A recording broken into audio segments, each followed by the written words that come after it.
Hi and welcome back to Mrs. Riley's Maths videos. This is a video about adding decimals. Now thankfully we can do a lot of our decimal work on a calculator now, but it's still a good idea to make sure we understand how we do add decimals, especially if it's only a quick question, but also if we don't have our calculator, what will we do then?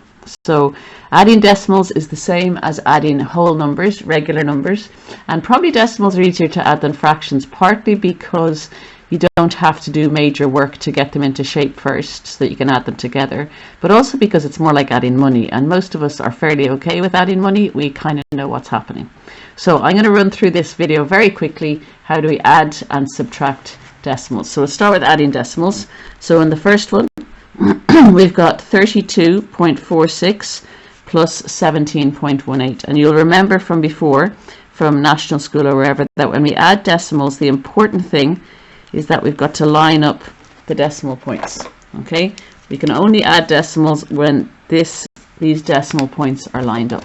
Once they're lined up, then we add like regular numbers. So 6 and 8 is 14, 4 and 1 is 5 and 1 is 6, 2 and 7 is 9, 3 and 1 is 4, and the decimal point goes under the other decimal points. Okay, let's try the second one. 380.5, 22.98. Now, do you see what I'm doing? When I started that one off, I started 3 over here, but when I put in 22.98, I made sure the decimals were lined up. And for the last one, so I'll put the decimal point in first, 4.735. Now this is a bit weird because there's nothing else to add onto the 5. If I wanted to, I could put in a 0, I could put in a 0 and a 0. I don't have to do that, but that might help you to see what's happening. Those zeros don't change the values of those numbers at all because they're after the decimal points. So this is 5 tenths, no hundredths and no 1,000ths. This is 9 tenths, 8 100ths and no 1,000ths. But this is 7 tenths, 3 100ths and 5 1,000ths. Okay, so that's why it looks like that. So 0, 0 and 5 is 5, 8 and 3 is 11, 5 and 9 is 14, 14 and 7 is 21, 21 and 1 is 22. Put my decimal place in and carry my 2, 0 and 2 and 4. So 2 and 4 is 6 and 2 is 8, 8 and 2 is 10, 3 and 1 is 4. So my answer is 408.215. Okay, let's just do some examples of subtraction.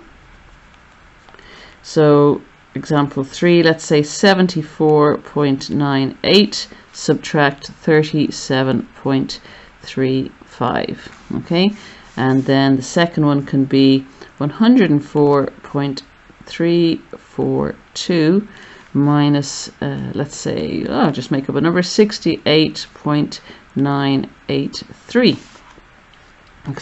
Okay, so we'll work these through. Sorry Yoda, you fell over a bit there. Okay, so we work these through. Question 3, 74.98 minus 37.35. Again, if you notice, I've lined up the decimal points. 8 minus 5 is 3, 9 minus 3 is 6, all good there. 4 minus 7, I can't do that, can I? So I borrow 1 from the 7. I borrow 10 units there. So 14 minus 7 is 7, and 6 minus 3 is 3. 37.63.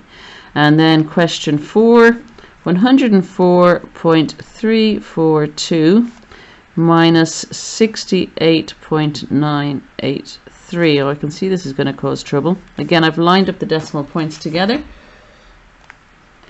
What do we have? We've got 2 minus 3, that doesn't go, so it's 12. I'm going to have to borrow 1 there, so that makes that 3. 12 minus 3 is 9.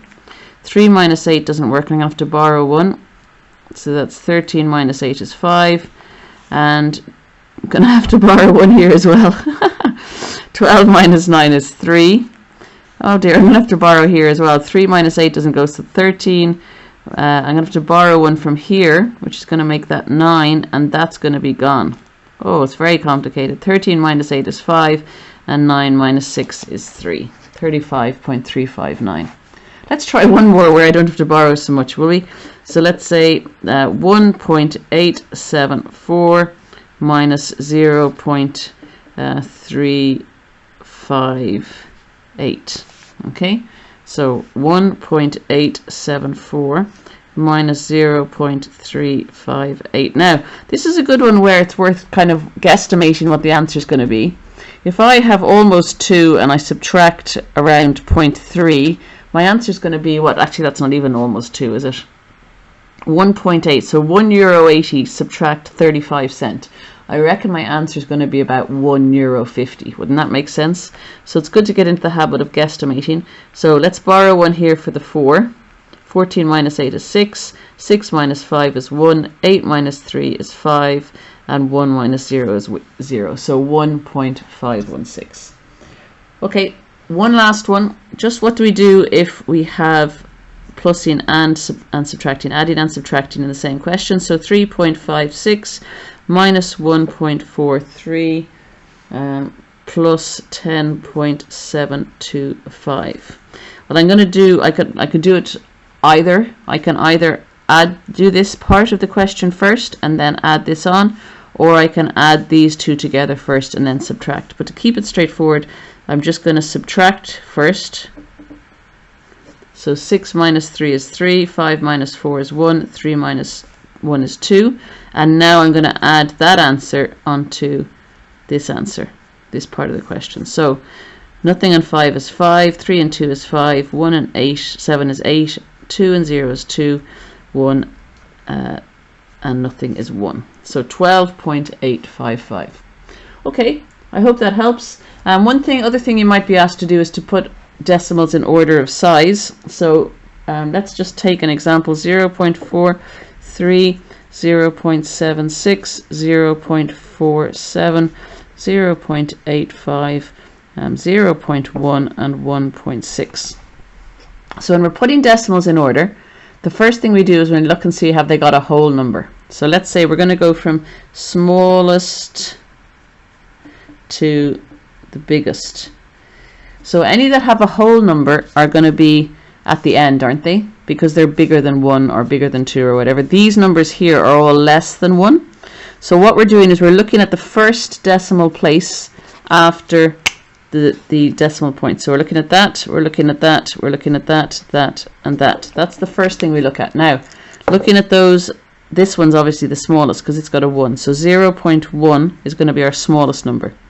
Now, here we've got 0.43, 0.76, 0.47, 0.85. I'm now going to look at the next smallest number after the decimal point, so that's the 4. But this has got a 3 and this has got a 7. So this one, 0.43, is 4/10 and 3/100, whereas this is 4/10 and 7/100. So it's bigger. Then I've got the next one is going to be the 7, so 0.76, 0.85 and 1.6. Okay, hopefully that helps. Talk to you again. Bye.